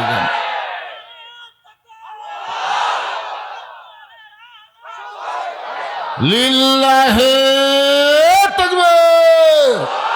একটু মনোযোগ দিয়ে শুনবেন। মাগরিবের 3 রাকাত নামাজ আর জুমার নামাজ লাগাতার 3 জুম্মা। ধরে কোন কয় জুম্মা? বারান্দায় নামাজ পড়বি, সর্বশেষে যেই লোকটা আসবে, সর্বশেষে যেই লোকটা আসবে, আবার সর্ব আগে যেই লোকটা যাবে, 3 জুম্মা যদি একই আমল করে তাহলে সে মানবরূপী শয়তান। তাকে 1 সন্ধ্যা খাওয়ালেই তোর মান্নত পুরা হবে। দেখেন নেতা কাক কয় বুঝলেন? আল্লাহ নবী বলে, ওমর এজলেস, ওমর তুমি বসো, ওমর তুমি বসো। ইসলামী আদর্শের নেতা তারাই হবে যারা কর্মীকে উস্কায়া দেয় না, বরং কর্মীকে বসায়া দেয়। আজকে বাংলাদেশে ইসলামী আদর্শের নেতার যে কর্মী আছে, খালি ধরবার করলে একটার বিসিও বাংলাদেশে থাকবি না। জোরে কর কথা, একটার বিসিও থাকবি না। কিন্তু খালি কয়, এই যে দেখেন, এই যে আসন বন্টন নিয়ে দেখছেন, আসন বন্টনে কি হলো? হ্যাঁ, এতদিন ধরে যারা কাজ করতেছে, খালি আমির বলতেছে তোমাকে ওখানে দেওয়া গেল, অমুককে দেওয়া হবে। উনি বলতেছেন উপর থেকে নির্দেশ যা হবে তাই, আমার এখানে আপত্তি। হায় হায়, কি নেতা মানার সিস্টেম রে! আর এটি আজকে নমিনেশন দিয়ে দিয়েছে, একদম মশাল মিছিল, আরেকজন ই মিছিল, ও মারো ধরো। এগুলা মানুষের দল, এগুলা আল্লাহর দল না। আল্লাহর দলের কিছু সৌন্দর্য আলাদা আছে। জোরে কোন কথা ঠিক করে? রাসূল বলে, ওমর এজলেস বসো। উমর ফারুক যখন বসে গেছে, নবী আমার 2 হাত বাড়ায় বললেন, ও মক্কার সম্ভ্রান্ত ব্যক্তিরা, আপনার যখন এসেছেন তাহলে আপনারা বসেন। আমি 5 ওয়াক্ত নামাজ নিয়ে কথা বলতেছি। এমন সময় আবু সুফিয়ান বলতেছে, আমরা তোমার নামাজের ওয়াজ শুনতে আসি নাই, আমরা তোমার নামাজের ওয়াজ শুনতে আসি নাই। রাসূল বললেন, তাহলে কি জন্য আইছেন? আবু সুফিয়ান বলতেছে, আমাদের নেতা আবু জেহেল 2 বার বাইতুল মুকাদ্দাস ভ্রমণ করেছে, 2 বার বাইতুল মুকাদ্দাসে গেছে। আমাদের জানবার বিষয় হলো বাইতুল মুকাদ্দাসের দরজা জানলা কয়টা? আমাদের জানার বিষয় হলো বাইতুল মুকাদ্দাসের দরজা জানলা কয়টা? নবীর চোখ দিয়ে দর দর করে পানি পড়তেছে। আবু বকর বলে, রাসূলুল্লাহ, সকালবেলা আবু জেহেল আপনাকে পাগল বলে চলে গেছে, এখন গ্রুপ নিয়ে এসে চূড়ান্ত অপমান করার জন্যে। আপনি কি দরজা জানলার হিসাব জানেন? রাসূল কান্দে বলে, আবু বকর, আমি শুধু আল্লাহর হুকুমে বাইতুল মুকাদ্দাসের মধ্যে 2 রাকাত নামাজ পড়াইছি, আমি তো দরজা জানলা গুনবার যাইনি। আপনারা জয়পুরহাটের কেন্দ্রীয় মসজিদে নামাজ পড়েন না? পড়েন না? তো যদি আপনি সামনে কাতার নামাজ পড়েন, কোনো মুসল্লি যদি বলে, ভাই নামাজ পড়ছে, সামনে কাতার পড়ছি, আমার বিশ্বাস হয় না, বিশ্বাস হয় না। আরে ভাই পড়ছি ভাই রে, বিশ্বাস হয় না রে। এ তোর বিশ্বাস কেমনে হবি? যদি বলেন মসজিদে কয়টা ফ্যান আছে, তাহলে বিশ্বাস হবে। আপনারা কোনোদিন কি ফ্যান গোনার জন্য ঢুকছেন? তাহলে এইরকম প্রশ্ন করা মানে কি? যেই বলেছে মসজিদে দরজা জানলা কয়টা, নবীর চোখ দিয়ে দর দর করে পানি পড়তেছে। আল্লাহর আবু বকর বলতেছে, রাসূলুল্লাহ যদি কবর না পারেন আপনাকে চূড়ান্ত অপমান করবে। এমন সময় ফেরেশতা জিবরাইল আল্লাহর কোরআন এসে বলতেছেন, তুইজ্জু মান তাশা ওয়া তুযিল্লু মান তাশা বিয়াদিকাল খায়র ইন্নাকা আলা কুল্লি শাইইন কদির ওয়া রাফা'না লাকা যিকরাক। ওগো নবী, এমন করে আপনি চিন্তা করবেন না, আমি গোটা বাইতুল মুকাদ্দাস আপনার সামনে হাজির করে দিব। বাইতুল মুকাদ্দাস আমার হাতের উপর ঘোরাতে থাকবো, আপনি দেখে দেখে দরজা জানলা গুনে গুনে বলবেন। ফেরেশতা জিবরাইল বাইতুল মুকাদ্দাস নবীর সামনে হাজির করলে নবী সেইটা দেখে দেখে দরজা জানলা যখন বলে দেয়, এমন সময় আবু জেহেল বলতে, চলো যাই।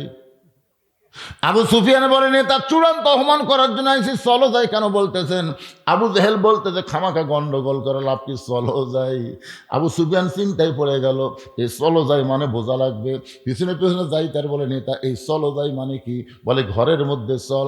দরজা জানলা বন্ধ করে আবু জেহেল চিল্লায় বলতেছে, ওই আল্লাহর শপথ করে বলতেছি, আব্দুল্লাহর এতিম পোলা হলো আল্লাহর নবী। আবু সুফিয়ান বলতেছে, আল্লাহর নবী এটা যদি শপথ করে বলেন, তাহলে ঘরের মধ্যে কেন? চলেন বেড়া যাই। বাহিরে যায় বলবো, আবু জেহেল আবু সুফিয়ানের মুখটা চেপে ধরে বলতে, পাগল রে, জানি ঠিকই কিন্তু মানি না। ওরে যদি বিশ্ব নবী মানি, ওরে যদি আল্লাহর নবী মানি, তাহলে আমার এই ভুয়া নেতৃত্ব চলবি। আজও আবু জেহেলের যারা দল করে তারা কিন্তু বিশ্বাস করে বিশ্ব নবীর আদর্শের মতন কোন নেতার আদর্শ হবার পারে। সব মিছিল করে আমার নেতার চরিত্র ফুলের মতন পবিত্র। খোঁজরা দেখেন, নামাজ পড়ে না এক ওয়াক্ত। আল্লাহর বান্দারা মাগরিবের 3 রাকাত নামাজের কথা আমি আপনাদের সামনে এখন বলবো ভাই। তার আগে এই মসজিদের জন্য উন্নয়ন কল্পে মাহফিল, আপনাদের কাছে একটু ব্যাগ যাবে, রুমাল যাবে, 10 টাকা, 20 টাকা, 50 টাকা, 100 টাকা, 500 টাকা, 10 মিনিটের মধ্যে আপনারা দান করবেন। দান করার পরে আবার আপনাদের নিয়ে আলোচনা চলবে আমাকে বলছে হুজুর ওয়াজের একটা মিডল পয়েন্টে। তো মিডল পয়েন্ট মানে কি? আমি যখন ওয়াজ শুরু করছি তখন থেকে এ পর্যন্ত প্রায় 1.5 ঘন্টার বেশি ওয়াজ করছি। 1 ঘন্টা 40 মিনিট। 1 ঘন্টা 40 মিনিট ওয়াজ করার পরে 10টা মিনিটের জন্যে আল্লাহর ঘর মসজিদের জন্য যদি আপনাদের কাছে হাত বাড়াই আর মানে চেঙ্গা দিয়ে লাভ দেওয়া উঠবেন না। কারণ যেখান থেকে বাড়ি যাওয়ার কোনোই গ্যারান্টি নাই, আপনি কিভাবে লাভ দিয়ে উঠবেন? আপনি কিছু দিবেন, মনে করবেন এটা আমার জীবনের শেষ দান। জীবনের শেষ দান মনে করে এই যুবকের আপনাদের কাছে যাবে, এই বাবা ব্যাগলা ভিতরে ঢোকো। পেজের উপরে কেউ যদি দিবার চান যে হুজুর আমি ব্যাগের মধ্যে দিব না, আমি আপনার হাতে 5,000, 10,000, এমনকি 1,500 টাকা দিব, তাহলে এখানে নিয়ে আসবেন। সবাই তার সমান না। অনেক দানবীর আছেন যারা এখানে 5,000 টাকা দিবেন, 10,000 টাকা দিবেন, 1,000 টাকা দিবেন, 500 টাকা দিবেন। তারা ব্যাগের মধ্যে না দিয়ে একটু হাতে দিবেন। আসেন আল্লাহর বান্দারা আসেন, ঘড়ি ধরে মাত্র 10টা মিনিট আদায় করার পরে আমি আবার ইনশাল্লাহ আপনাদের কাছে চলে আসবো। পূর্ব পাতুরিয়া সরকার পাড়া বাদ দেয়, অন্য পাড়ার তারা হাত তোলেন থেকে, মানে সব লোকে বেড়ার। আচ্ছা হাত নামান। তো এই যারা মাহফিল করলো এরা গেল কোথায়? হ্যাঁ, এই ছেলেরা কোথায় গেছো বাবা? আজকের মাহফিলের সম্মানিত সভাপতি জয়নাল আবেদিন সাহেবকে কিছু দিবেন আপনি? দেন, এখনই আদায় শেষ করে দিয়ে ওয়াজ করব। আজকের মাহফিলের সম্মানিত সহসভাপতি মাওলানা মামুনুর রশিদ, উনি আছেন।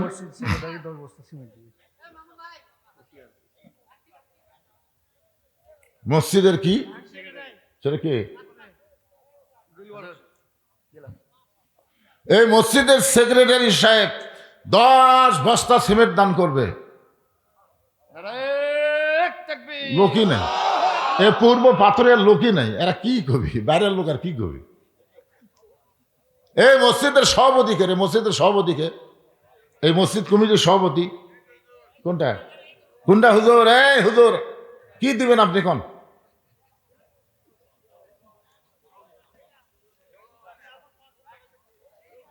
এখন 500, পরে কিছু দিবেন না?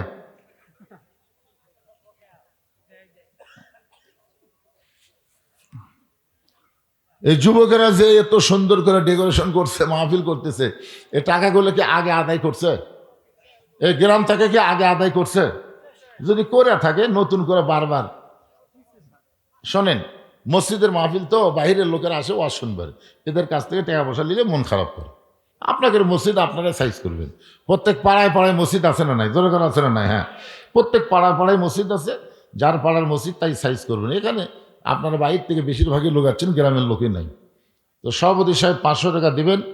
আজকের মাহফিলের সভাপতি সাহেব দান করছেন। সহসভাপতি উঠে গেল নাকি? এতে তাই বসে আসলো, সেটা কোনটা?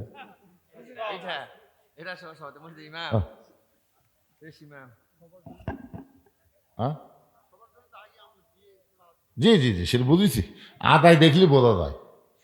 সবাই একটু দরুদ পড়েন, আল্লাহুম্মা সাল্লি আলা সাইয়্যিদিনা মাওলানা মুহাম্মদ ওয়া আলা আলি সাইয়্যিদিনা শাফিআনা। আমার মায়েরা যারা পর্দার অন্তর আছেন, মা, ইসলামের জন্য সর্বপ্রথম যিনি সব কিছু আল্লাহ রাহে দান করেছেন তার নাম হলো খাদিজাতুল কুবরা।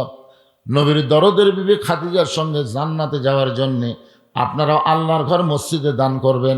আর মেয়েদের বলে দিলাম, মেয়েদের কাছে আপনারা যাবেন, মেয়েরাও দান করবে।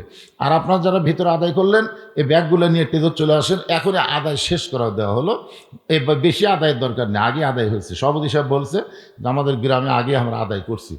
তো যাই হচ্ছে যেটাই হচ্ছে এটা আল্লাহর রহমত ইনশাল্লাহ। একটু জিকির করেন ভাইজান, জিকির করে আবার আলোচনা শুরু হবে। লা ইলাহা ইল্লাল্লাহ, জোরে লা ইলাহা। ভাইজান কোন গ্রামে? সাবেক কমিশনার ভাই আমার 1000 টাকা দান করেছে, আল্লাহ তার দানকে কবুল করেন। আল্লাহ নেক নিয়ত নেকাশা পরাক, আল্লাহুম্মা আমিন। অনেক অতিথির নাম আছে, বিশেষ অতিথি, আমন্ত্রিত অতিথি, এগুলো অতিথিগুলো দিছে না, আসেইনি ঠান্ডার ঠেলা। প্রথম জুম্মায় ওই বারান্দায় বসে দেখতেছে সর্বশেষে কে আছে। প্রথম জুম্মায় তাকে সর্বশেষে ওর বাপের ছোট ভাই চাচা আছে। আপনারা বাপের ছোট ভাই কি কন? প্রথম জুম্মায় দেখে চাচা শেষে আছে। ও এখন মনে মনে চিন্তা করে, আল্লাহ কাজ কামের ভেঙে চাচাই না হয় শেষে যাচ্ছে, চাচা যেন আগে না যায়। খেয়াল করে দেখতেছে চাচাই আগে চলে গেছে। 3 জুম্মা, ধরে কোন কয় জুম্মা? দ্বিতীয় জুম্মায় দেখে চাচাই শেষে, চাচাই সবার আগে চলে গেল। এখন ফাইনাল জুম্মা ওই মসজিদের মধ্যে ঢুকে বলতেছে, আল্লাহ দরকার হলে আরো 3 জুম্মা দেখবো, কিন্তু আজকে যেন চাচা শেষে না আসে। কেন? শয়তানকে দেখবার চাই। শয়তান যদি বাপের ভাই হয় তাহলে দেখতে কেমন লাগে। আল্লাহর কাছে বলতেছে, আল্লাহ চাচা যেন শেষে না আসে। কিন্তু ওই চাচাই সবার শেষে আছে। এখন বলতেছে, আল্লাহ আজকেই তো শেষ দিন, চাচা যেন সবার আগে না যায়। আল্লাহ যে কোনো একজন তুমি সবার আগে বের করবে, আমি আরো 3 দিন দেখবো, কিন্তু চাচা শয়তান হোক দেখবো না। কিন্তু যতই দোয়া করছে কাম হয়নি, ওই চাচাই সবার আগে বের হয়ে চলে গেছে। ওই একদিক দিয়ে খুশি, একদিক দিয়ে বেজার। খুশি হওয়ার কারণ হলো শয়তান পাওয়া গেল, মান্নত পুরা হবে। আর বেজার হওয়ার কারণ হলো চাচাই যে শয়তান হলো। নামাজ শেষ করার পরে ভাসতে চাচার বাড়িতে গেছে, গিয়ে বলে, চাচা আগামী সোমবার আমার বাড়িতে আপনার দাওয়াত দুপুর বেলায়। চাচা ছোট বাচ্চার মতন কান্দে। কান্দার কারণ হলো বর্তমান বেটার বইয়ের অত্যাচারে বেটার বাড়িতে খাওয়া হয় না, আর ভাস্তার বাড়ির চাচার দাওয়াত। ভাগ্যের ব্যাপার, ধরে কোন কিসের ব্যাপার? বর্তমান বেটার বইয়ের অত্যাচারে বেটার বাড়িতেই খাওয়া হয় না। বলেন তো এরকম ছেলে আছে না নাই? এত ভালো ছেলে ছিল, সেই ছেলেটা বিয়ে করার পর এমন নষ্ট হয়ে গেল। এই নষ্ট হওয়ার পিছনে কিন্তু আপনার ছেলের বউ, মানে বেটার বউ। জোরে কোন কার বউ?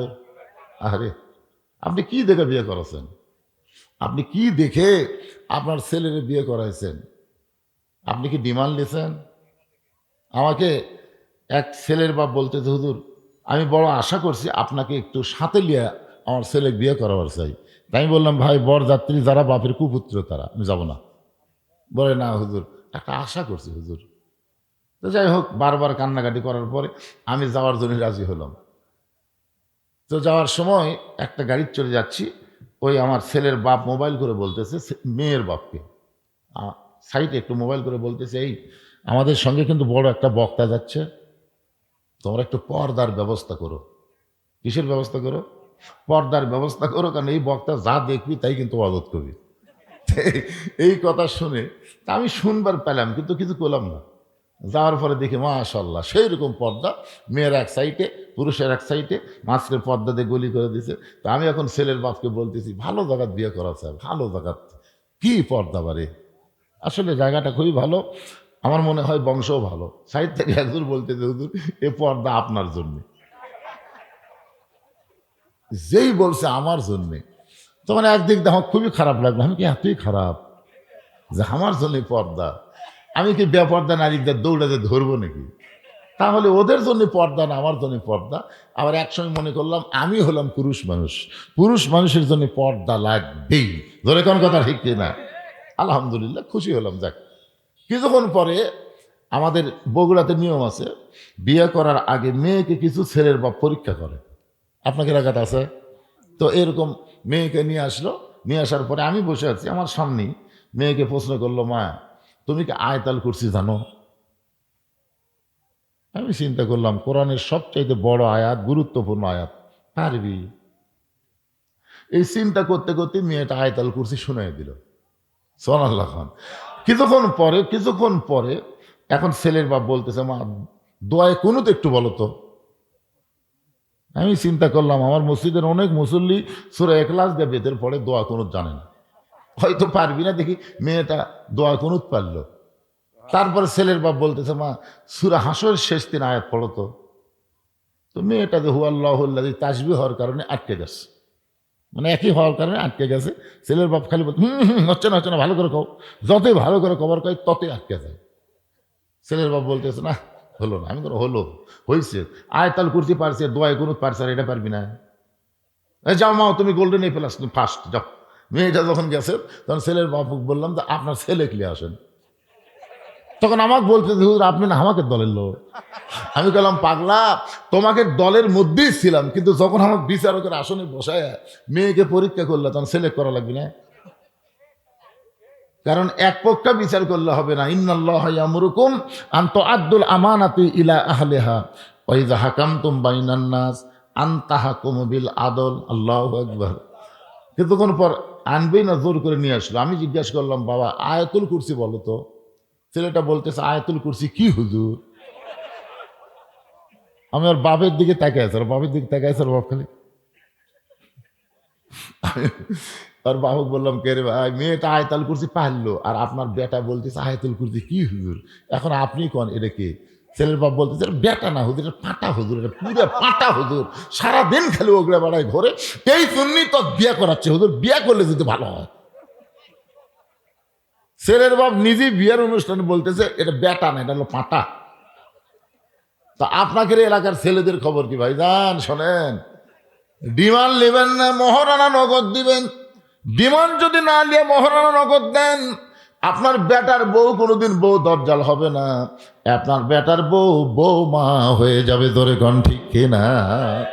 বৌমা দেখবেন বাপ মায়ের চাইতে শ্বশুর শাশুড়িকে বেশি ভালোবাসবে। কিন্তু আপনি ডিমান্ড নিয়ে বেটারে বিয়ে করাইছেন, মহারানা এখন পর্যন্ত দেয়নি, এখন পর্যন্ত মহারানা দেয়নি, বাচ্চা কাচ্চা হয়ে গেছে। মহারানার খবর কি?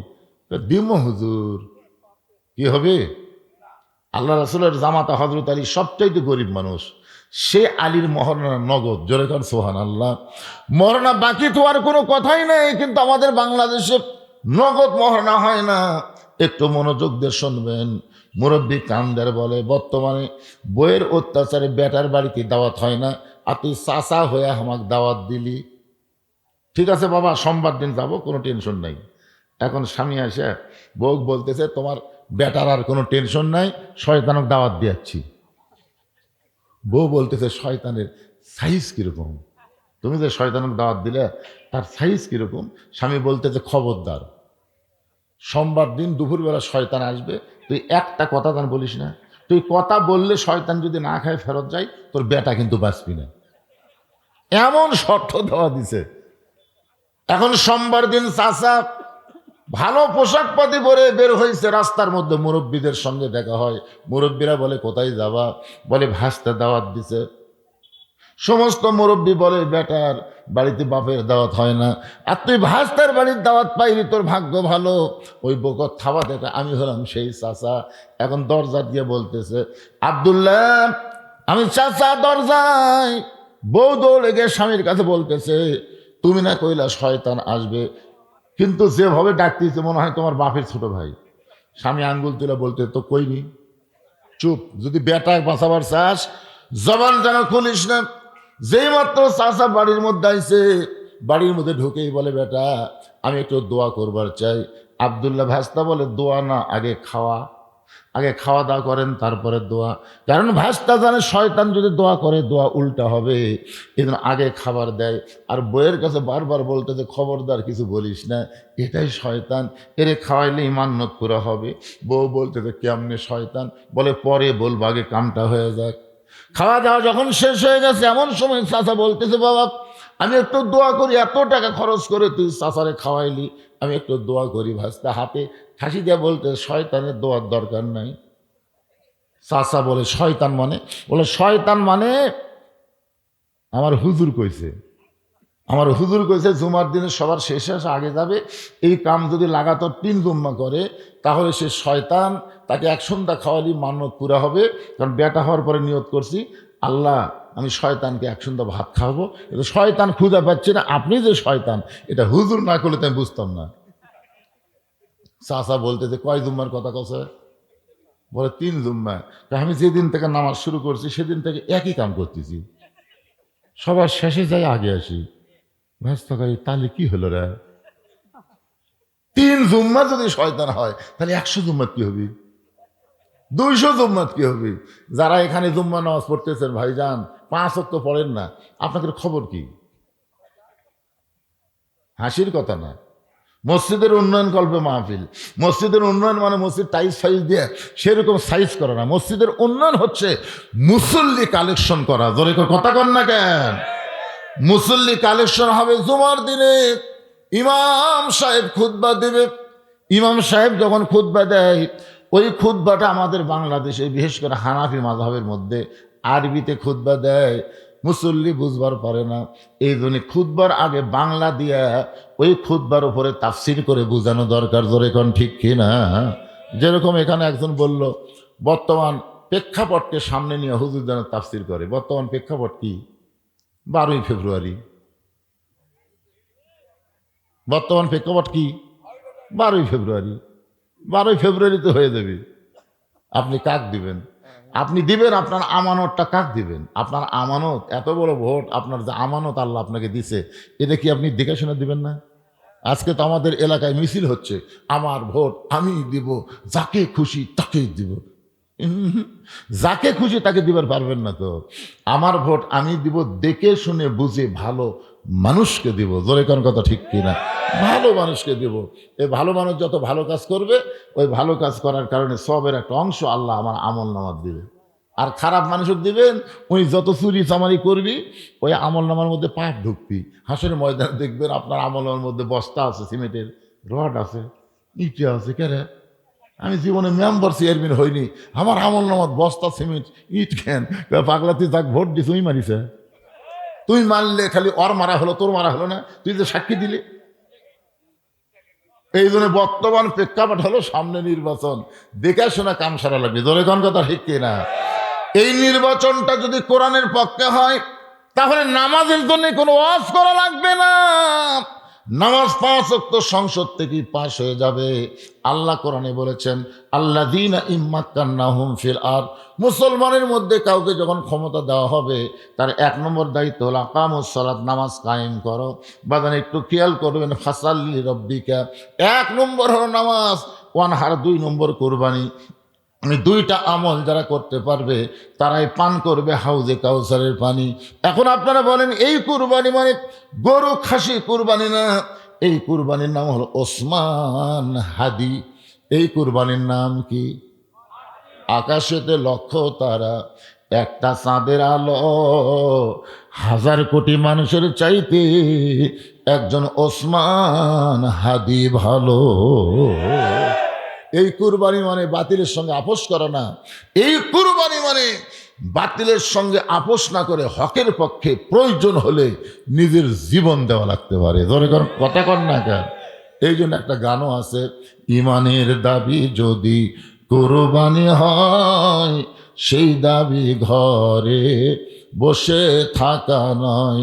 ইমানের দাবি হলো কিছু বিনিময়, সেই বিনিময় যদি কলিজার ঘাম হয়, এই ঘাম দিতে যেন তৈরি থাকি। ওগো দয়াময় আমার আল্লাহ দয়াময়। আল্লাহু আকবার। আল্লাহ তাআলা আমাদের সকলকে এই নামাজ আর কুরবানি আমল করে হাউজে কাউসারের পানি যেন পান করতে পারি। আল্লাহ কবুল করুক। জোরে কোন আমিন। ইয়াকুব ইউসুফের যখন মিলন হলো, ওই সময় বাপ এবং ছেলে মিলে 2-3 রাকাত নামাজ আদায় করলো। এই 3 রাকাত নামাজটা আল্লাহ মাগরিবের নামাজ হিসেবে আমাদের দিয়ে দিল। মাগরিবের নামাজ অল্প সময়ের মধ্যে জামাতের সঙ্গে আদায় করলে ইয়াকুব ইউসুফের সমপরিমাণ সওয়াব আল্লাহ আমাদেরকে দান করে দিবে। আল্লাহ। আমি আজকে আসলে শারীরিকভাবে আনফিট, অসুস্থ, সেটা আমার ওয়াজ শুনতে গিয়ে আপনারা বুঝতে পারতেছেন। মুখটা শুকে যাচ্ছে, আমি কথা বলতেই পারতেছি না। হঠাৎ হয়তো ডায়াবেটিসটা বেড়ে গেছে, যার কারণে মুখে আর কোনো রস নেই। তাও 2 ঘন্টা আপনাদের সামনে আলোচনা করলাম। বক্তা এবং শ্রোতা সবাইকে আমল করে ফজরের নামাজ আমরা যেন জামাতের সঙ্গে আদায় করতে পারি। আল্লাহ রাসূল বলেছেন ফজরের নামাজ জামাত আদায় না করলে তার মধ্যে নেফাক এসে পড়বে। এই জন্য ফজর এবং ঈশার নামাজ আমরা জামাত আদায় করব। আমার মা বোনদের জন্য বলবো, মা আপনারা পর্দায় থাকবেন, সবাই ইস্তেগফার পড়েন। আস্তাগফিরুল্লাহ রব্বি মিন কুল্লি জামবি ওয়া আতুবু ইলাইহি, আস্তাগফিরুল্লাহ রব্বি মিন কুল্লি জামবি ওয়া আতুবু ইলাইহি, লা হাওলা ওয়ালা কুওয়াতা ইল্লা বিল্লাহিল আলিয়্যিল আযীম। হ্যাঁ, দোয়া নতুন বছর আল্লাহ ইনশাল্লাহ ভালোই রাখবে ইনশাল্লাহ, যদি এইটার পক্ষে আমাদের রায় হয়। ঠিক কিনা বলেন? ভালো তো নিজের থেকেই। জাহারাল ফাজলু মিনাল বাররি ওয়াল বাহার বিমা কাসাবাত আইদিন নাস, জলে স্থলে যত কিছু হয় সব বান্দার হাতের কামাই। আমাদের এই ডান হাতটা বিসমিল্লাহ করে জাগা মতো মারি হবি, জোরে কোন কথা রেখে, তাহলে ইনশাল্লাহ ইনশাল্লাহ নতুন বছর আমাদের ভালো হবে। আল্লাহ কবুল করুক। সভাপতি সাহেব কিছু বলবেন আপনারা? জি, বলার অর্থ হলো, এটা দাও, এটা দাও। সম্মানিত উপস্থিতি, গভীর রাত পর্যন্ত কনকনে শীতকে উপেক্ষা করে আল্লাহর কোরআনের ভালোবাসায় আজকের মাহফিল সফলভাবে সমাপ্ত হলো। আমি স্মরণ করে দিই একটি হাদিস। আমরা জুমার দ্বিতীয় খুতবা শুনি, জীবনের শুরু থেকে শুনছি, আস-সুলতানু জিল্লুল্লাহি ফিল আরদ। ইসলামের শাসন ব্যবস্থা, ইসলামী সরকার হলো পৃথিবীতে আল্লাহর ছায়া। সুবহানাল্লাহ। মান আহানা সুলতান আল্লাহ ফাকাদ আহানাহুল্লাহ। যারা আল্লাহর এই সরকারকে অপমান করবে, আল্লাহ তাদেরকে অপমান করবে। দীর্ঘ 15 বছর ইসলামের সরকার যারা চায়, সরকার যারা তৈরির জন্য আন্দোলন করে, সংগ্রাম করে, সেই সমস্ত নেতাদেরকে যারা ফাঁসি দিয়েছে, আল্লাহ তাদেরকে অপমান করে দেশতারা করেছে। সুতরাং এই খুতবা শুনলেই নয়, আগামী দিনে ইসলামের একটা সরকার লাগবে। আল্লাহ পাক বক্তা মহোদয়ের মুখ থেকে সেই ইঙ্গিত আমরা পেয়েছি। সবাইকে আল্লাহ পাক তৌফিক দান করুন। আমরা ঘরে ফিরে যাব, দিক নির্দেশনা মাফিক আমাদের আগামী জীবন চালাবো। আল্লাহ পাক যেন সবাইকে তৌফিক দান করুন। আল্লাহ।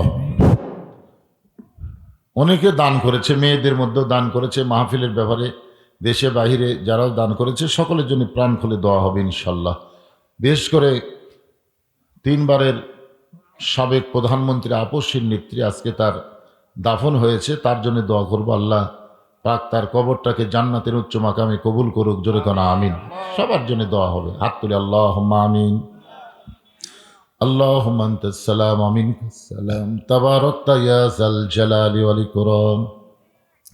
আয় আল্লাহ তাআলা, যোগ্যতম সভাপতি সহ সভাপতির মাধ্যমে আজকে যুবকদের আঞ্জাম দেওয়া তাফসীরুল কোরআন মাহফিলে তীব্র শীতের ভিতরে আখিরি মোনাজাতে রহমতের দরজায় আমি গুনাহগার দুখানা হাত তুলেছি। আল্লাহ মেহেরবানি করে আজকের মাহফিল আমাদের সকলের হেদায়েতের জন্য, নাজাতের জন্য, জান্নাতের জন্য কবুল করো। এই মাহফিলের শুরু থেকে শেষ পর্যন্ত যত আলোচনা হয়েছে আল্লাহ, এর মধ্যে যদি ত্রুটি হয়, ভুল হয়, মাফ করে দাও। এর যা হাদিয়া মঞ্জুর করো সোনার মদিনায় নবী পাকের রওজা মোবারকে আল্লাহ কবুল করে নাও।